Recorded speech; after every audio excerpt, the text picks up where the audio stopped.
ఓం శాంతి. జనవరి 2వ తారీఖు 2024 ఉదయం మురళి. ఓం శాంతి. బాబ్దాదా మధువనము. ఈరోజు మధుర మహావాక్యాలు. బాబా చెప్తున్నారు, మధురమైన పిల్లలు, దేహీ అభిమానులుగా అయితే వికల్పాలన్నీ సమాప్తమైపోతాయి. ఏ విషయంలోనూ భయము కలగదు. మీరు చింతల నుండి విడుదలైపోతారు. ప్రశ్న: నూతన వృక్షము ఏ విధంగా వృద్ధి చెందుతుంది, ఎందుకు? జవాబు: నూతన వృక్షము చాలా నెమ్మదిగా తలపై పేను నడిచిన విధంగా వృద్ధి చెందుతుంది. డ్రామా ఎలాగైతే పేనువలే నడుస్తూ ఉందో అలాగే డ్రామానుసారము ఈ వృక్షము కూడా నెమ్మదిగా వృద్ధి చెందుతుంది. ఎందుకంటే ఇందులో మాయను కూడా ఎంతగానో ఎదుర్కోవలసి ఉంటుంది. దేహీ అభిమానులుగా అవ్వడంలో పిల్లలకు శ్రమ కలుగుతుంది.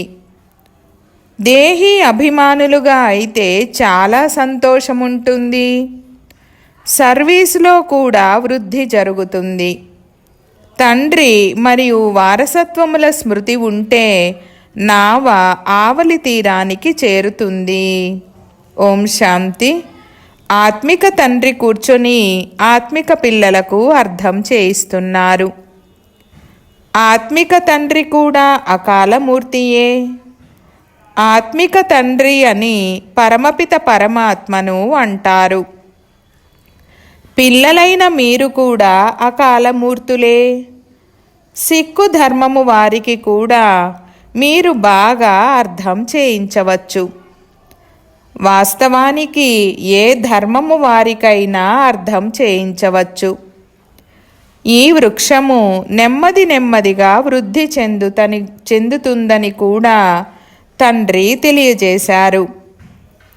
డ్రామా ఏ విధంగా పేనువలే నెమ్మదిగా నడుస్తుందో అలా వృక్షము కూడా పేనులాగానే వృద్ధి చెందుతుంది. ఇది వృద్ధి చెందడంలో పూర్తి కల్పమంతా పడుతుంది. ఇప్పుడిది మీ కొత్త వృక్షము.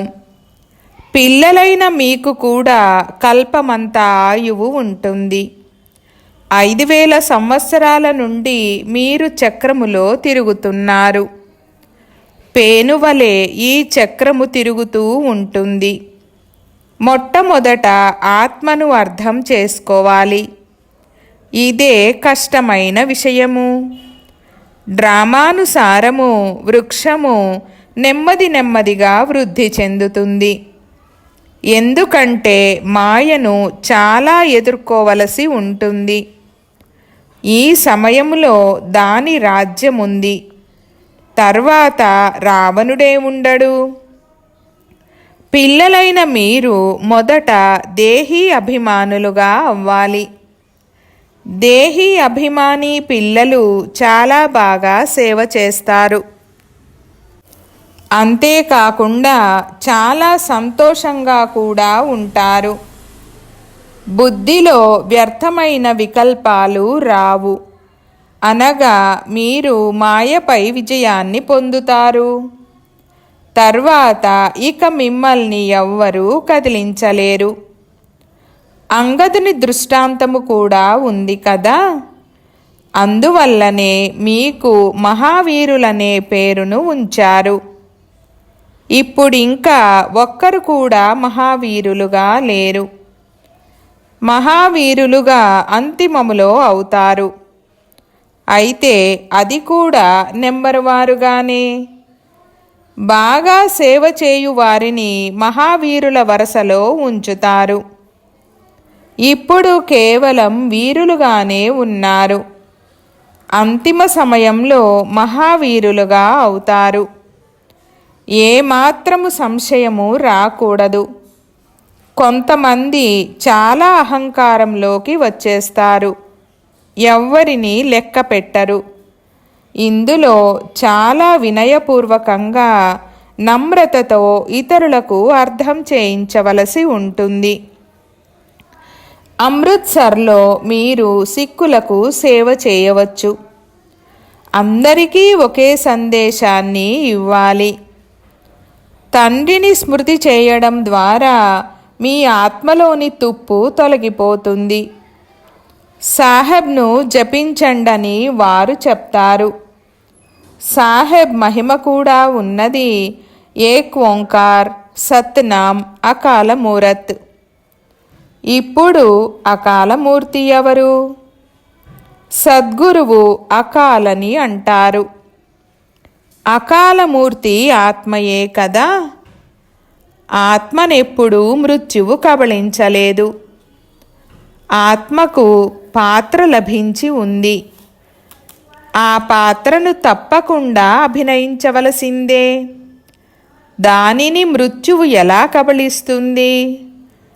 శరీరమునైతే మృత్యువు కబళిస్తుంది. ఆత్మ అకాలమూర్తి. మీరు సిక్కు ధర్మము వారి వద్దకు వెళ్ళి ఉపన్యసించవచ్చు. భగవద్గీతను బోధించేవారు ఉపన్యసించే విధంగా ఉపన్యసించండి. భక్తి మార్గములో లెక్కలేనంత సామగ్రి ఉందని పిల్లలైన మీకు తెలుసు. జ్ఞానము కొంచెము కూడా లేదు. జ్ఞానసాగరులు ఒక్క తండ్రి మాత్రమే. మనుషులను జ్ఞానవంతులని అనరు. దేవతలు కూడా మనుషులే కదా. అయితే వారిలో దైవీ గుణాలున్నాయి కనుక వారిని దేవతలని అంటారు. వారికి కూడా తండ్రి నుండే వారసత్వము లభించింది. మీరు కూడా ఈ రాజయోగము ద్వారా విశ్వాధిపతులుగా అవుతూ ఉన్నారు. సద్గురు అకాలని అంటారు కదా. సత్యమైన వారు ఆ తండ్రి ఒక్కరే. వారే పతిత పావనులు. ఇద్దరు తండ్రుల పరిచయాన్ని కూడా ఇవ్వాలి. మీకు ఉపన్యసించేందుకు 2 నిమిషాలు లభించినా ఎక్కువే, సరిపోతుంది. 1 నిమిషము 1 సెకండు లభించినా చాలు. కల్పక్రితము ఎవరికి బాణము తగిలి ఉంటుందో వారికే తగులుతుంది. ఇదేమీ గొప్ప విషయము కాదు. కేవలం సందేశాన్ని ఇవ్వాలి. ఉదాహరణకు గురునానక్ వచ్చారనుకోండి. మీరు వాపస్ ఇంటికి వెళ్ళాలి, దాని కొరకు పవిత్రంగా అవ్వండి అనే సందేశాన్ని వారేమీ ఇవ్వరని తండ్రి తెలియజేస్తున్నారు. ఆ పవిత్రాత్మలు పరంధామము నుండి వస్తాయి. వారి ధర్మము వృద్ధి చెందుతుంది. ఆత్మలు వస్తూ ఉంటాయి. వాస్తవానికి సద్గతి దాత ఏ మనిషి అవ్వలేడు.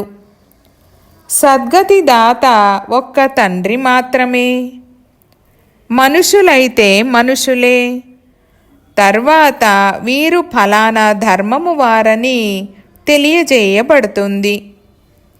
తండ్రి అర్థం చేయించారు. మీరు స్వయాన్ని ఆత్మగా భావించండి. పవిత్రంగా అవ్వండి. గురునానక్ చెప్పారు, మురికి పట్టిన వస్త్రాలను శుభ్రపరచువారు. ఈ విషయం కూడా శాస్త్రాలు తయారు చేసేవారు తర్వాత రాశారు. మొదట చాలా తక్కువ మందే ఉంటారు. వారికి కూర్చుని ఏమి వినిపిస్తారు? ఈ జ్ఞానము కూడా తండ్రి మీకు ఇప్పుడే వినిపిస్తారు. తర్వాత శాస్త్రాలు చివర్లో తయారవుతాయి. సత్యయుగంలో శాస్త్రాలు ఉండవు. తండ్రిని స్మృతి చేసినట్లయితే వికర్మలు వినాశనమవుతాయని మొదట అర్థం చేయించాలి. వినాశనమైతే జరిగే తీరాలి. సర్వవ్యాపి అని ఎవరిని అంటారని ప్రశ్నించాలి. ఏక్ ఓంకార్ అని ఎవరినైతే మహిమ చేస్తారో వారు తండ్రి అయినారు కదా. వారి పిల్లలమైన మనము ఆత్మలము కూడా అకాలమూర్తులమే. ఇది భృకుటి మన సింహాసనము. మనము ఒక సింహాసనాన్ని వదిలి మరొక దానిపై కూర్చొని ఉన్నాము. 84 సింహాసనాలపై కూర్చుంటాము. ఇప్పుడిది పాత ప్రపంచము. ఇక్కడ ఎన్నో గలాటాలున్నాయి. కొత్త ప్రపంచంలో ఈ విషయాలు ఉండవు. అక్కడ ఒకే ధర్మం ఉంటుంది. తండ్రి మీకు విశ్వచక్రవర్తి పదవిని ఇచ్చేస్తారు. మీ పైన ఎవ్వరూ దాడి చెయ్యలేరు. ద్వాపరయుగము నుండి తమ తమ ధర్మమును స్థాపించేందుకు ధర్మస్థాపకులు వస్తారు. వారి ధర్మము వృద్ధి చెంది అనగా శక్తివంతమైనప్పుడు యుద్ధము వస్తుంది. ఇస్లాం మతము వారు మొదట చాలా తక్కువ మందే ఉంటారు. మీ ధర్మము ఇక్కడ సంగమయుగములో స్థాపన అవుతుంది. వారు వచ్చేదే ద్వాపరయుగములో. ఆ సమయంలోనే వారి ధర్మస్థాపన జరుగుతుంది. తరువాత ఒకరి వెనుక ఒకరు వస్తూ ఉంటారు. ఇవన్నీ చాలా అర్థం చేసుకోవాల్సిన విషయాలు. కొందరు డ్రామానుసారము ఏమీ ధారణ చెయ్యలేరు. తండ్రి అర్థం చేయిస్తున్నారు. వారికి తప్పకుండా తక్కువ పదవే ఉంటుంది. ఇది శపించడం కాదు. మాల అయితే మహావీరులదే తయారవుతుంది. డ్రామానుసారము అందరూ ఒకే విధంగా పురుషార్థమైతే చెయ్యలేరు. ఇంతకు ముందు కూడా చేసి ఉండరు. వారు మరి మా దోషము ఏముందని అంటారు. మీ దోషమేమీ లేదని తండ్రి కూడా చెప్తున్నారు.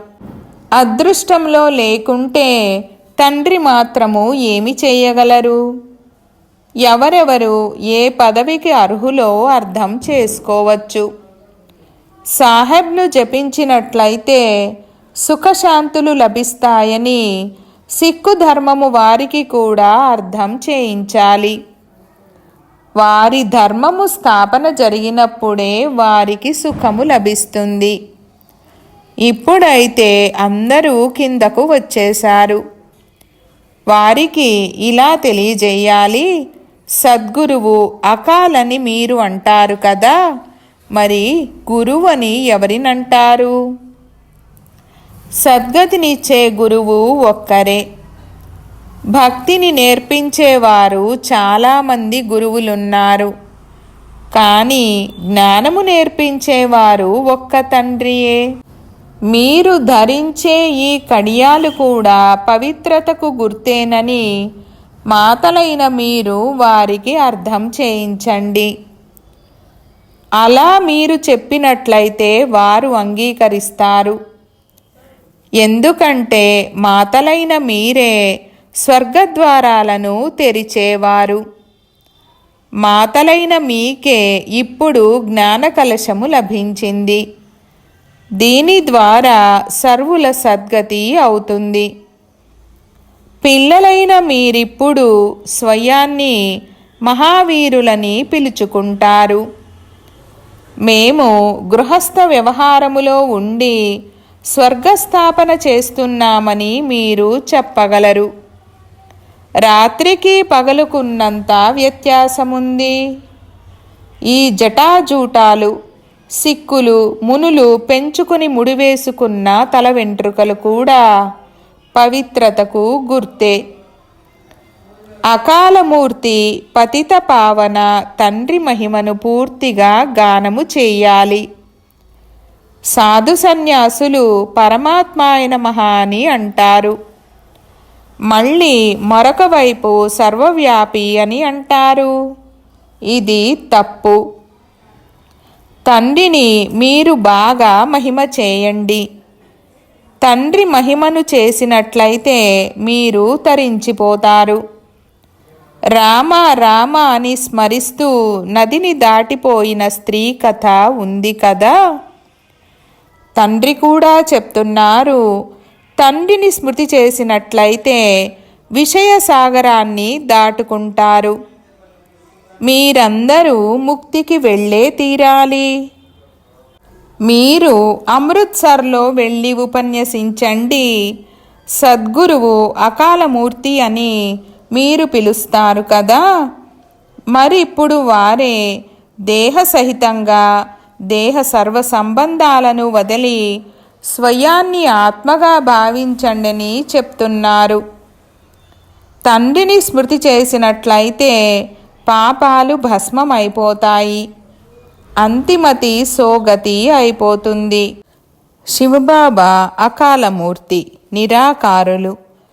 ఆత్మలైన మీరు కూడా నిరాకారులే. తండ్రి చెప్తున్నారు, నాకైతే శరీరము లేనే లేదు. నేను శరీరాన్ని అప్పుగా తీసుకుంటాను. నేను రావణునిపై విజయాన్ని కలిగించేందుకు పతిత ప్రపంచంలోనే వస్తాను. ఇక్కడే ఆదేశాలనిస్తాను. ఎందుకంటే పాత ప్రపంచంలోనే పతితులుంటారు కదా. కొత్త ప్రపంచంలో అయితే ఒకే దేవీ దేవత ధర్మం ఉండేది. ఆ సమయంలో మిగిలిన వారంతా శాంతిధామములో ఉంటారు. మళ్ళీ నెంబరు వారుగా సతో రజో తమోలలోనికి వస్తారు. ఎవరికి చాలా సుఖము లభిస్తుందో వారికి దుఃఖము కూడా చాలా లభిస్తుంది. తండ్రిని స్మృతి చేసినట్లయితే ఇంటికి చేరిపోతారని మీరు అందరికీ తండ్రి సందేశాన్ని ఇవ్వాలి. అందరూ కిందకు వచ్చి వృక్షము పూర్తి అయినప్పుడు అందరికీ సద్గతి లభిస్తుంది. ఇలా మీరు కూడా ఇతరులకు చాలా ప్రేమతో మరియు నెమ్మదిగా అర్థం చేయించండి. మీరు చిత్రాలను చూపించవలసిన అవసరము కూడా లేదు. వాస్తవానికి కొత్త వారి కొరకు చిత్రాలున్నాయి. మీరు ఏ ధర్మము వారికైనా అర్థం చేయించవచ్చు. కానీ పిల్లలలో ఇతరులకు బాణము తగిలేంతటి యోగము లేదు. బాబా మేము ఓడిపోతున్నామని అంటారు. మాయ ఒక్కసారిగా పూర్తిగా నల్లగా వికారిగా చేసేస్తుంది. మేము దేవతలుగా ఉంటిమి, ఈ సమయంలో అసురులుగా అయ్యామని వారికి తెలియనే తెలీదు. ఇప్పుడు బాబా చెప్తున్నారు, స్వయాన్ని ఆత్మగా భావించి తండ్రిని స్మృతి చేయండి. తండ్రి సందేశాన్ని అందరికీ ఇస్తూ ఉండండి. సినిమా స్లైడ్లలో కూడా ఇలా రాయండి. త్రిమూర్తి పరమపిత పరమాత్మ శివుడు చెప్తున్నారు, నన్నొక్కరినే స్మృతి చేసినట్లయితే మీ వికర్మలు వినాశనమవుతాయి. మీరు ముక్తి జీవన్ముక్తులను పొందుతారు. అందరికీ సందేశం ఇవ్వాలి కదా. స్లైడ్లు కూడా తయారవ్వాలి.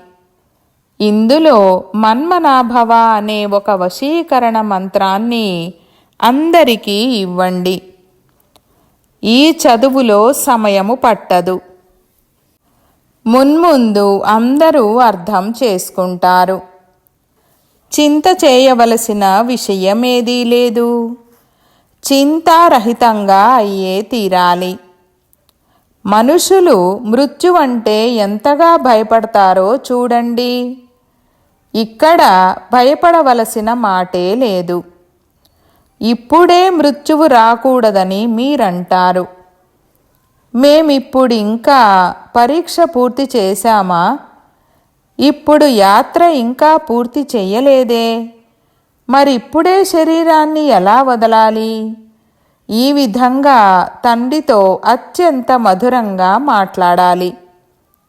ఈ విధంగా చాలా మంచి అలవాటు అవుతుంది. ఇక్కడ చిత్రాల ఎదుట వచ్చి కూర్చోండి.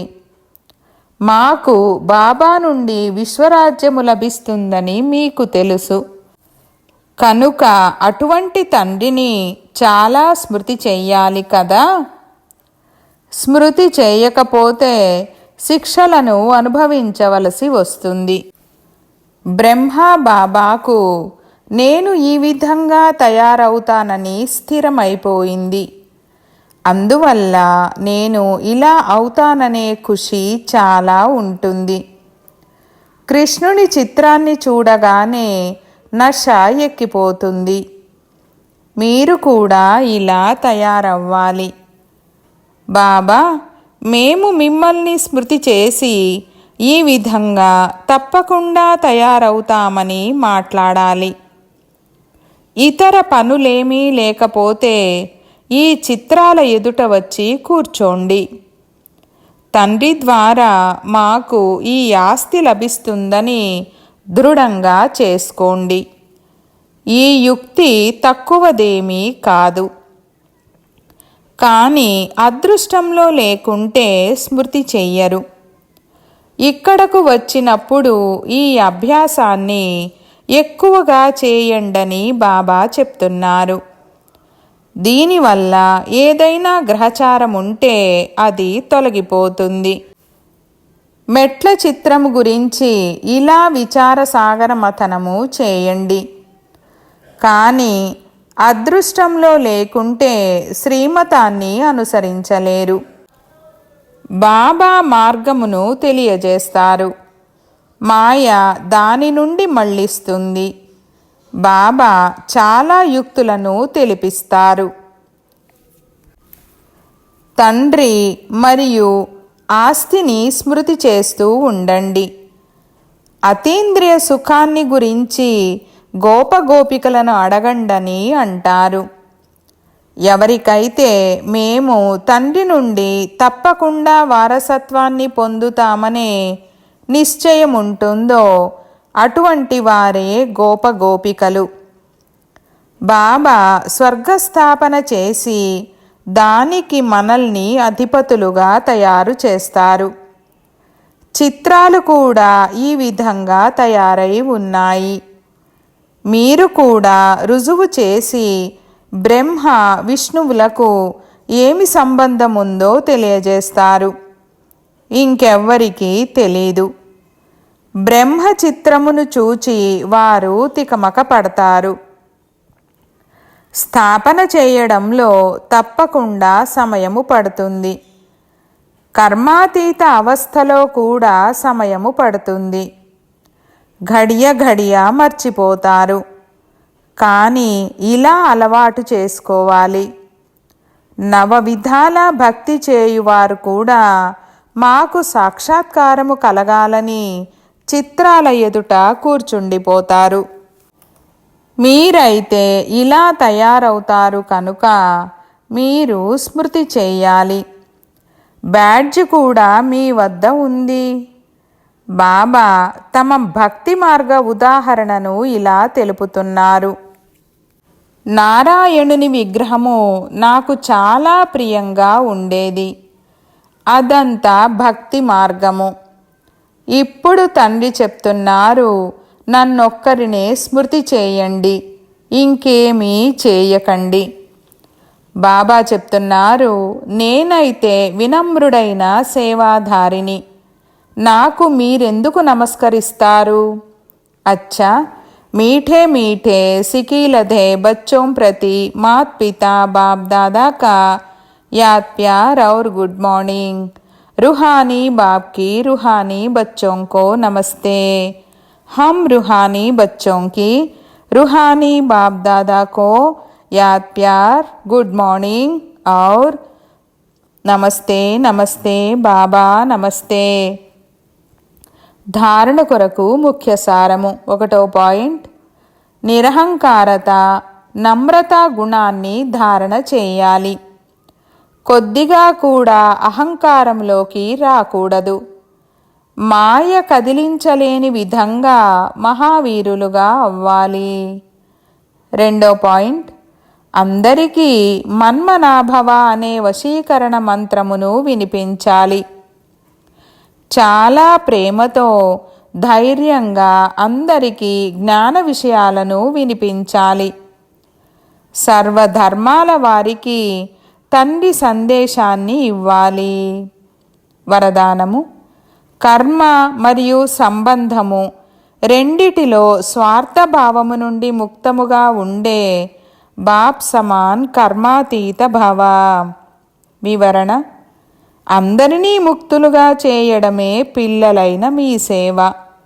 అయితే ఇతరులను ముక్తులుగా చేస్తూ స్వయాన్ని బంధనంలో బంధించుకోరాదు.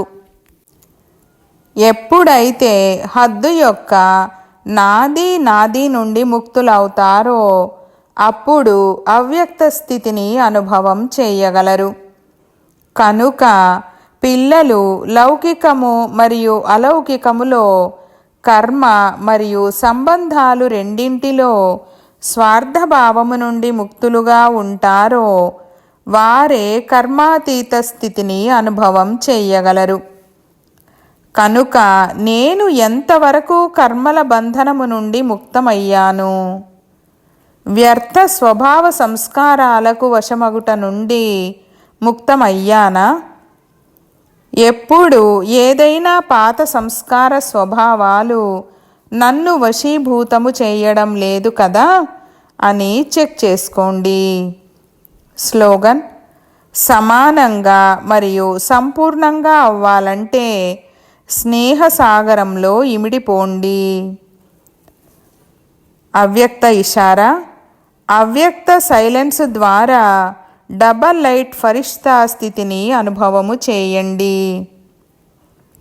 ఇప్పుడు తీవ్ర పురుషార్థం చేసేందుకు నేను డబల్ లైట్ ఫరిష్తాను అనే లక్ష్యం ఉంచుకొని నడుస్తూ తిరుగుతూ ఫరిష్తా స్వరూపం యొక్క అనుభూతిని పెంచుకోండి. లోతైన సైలెన్స్ ద్వారా అశరీరీ స్థితిని అభ్యాసము చేయండి. సెకండులో ఎలాంటి సంకల్పాలనైనా సమాప్తం చేయడంలో సంస్కార స్వభావాలలో డబల్ లైట్గా ఉండండి. ఓం శాంతి.